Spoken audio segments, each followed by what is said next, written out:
next hierarchy. If G is a finite group, H and K are subgroups of a group G such that the only the identity element E is common in both the subgroups H and K, then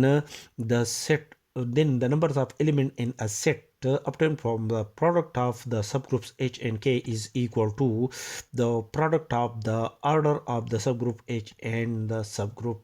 K of a group G. Proof: since G is a finite group, therefore the subgroups H and K are also finite,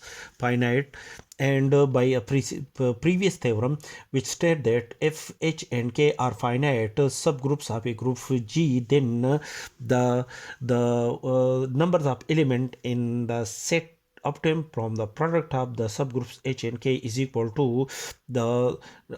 product of the order of the subgroup H and K divided by the order of the subgroup H intersection K. Since the set H intersection K contain only the identity element, this is a trivial subgroup of a group G. Therefore, the order of H intersection K is equal to 1. Substitute the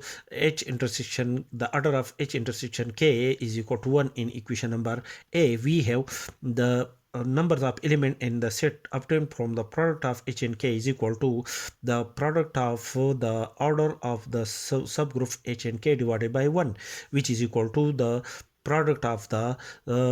order of the subgroups H and K, which is required.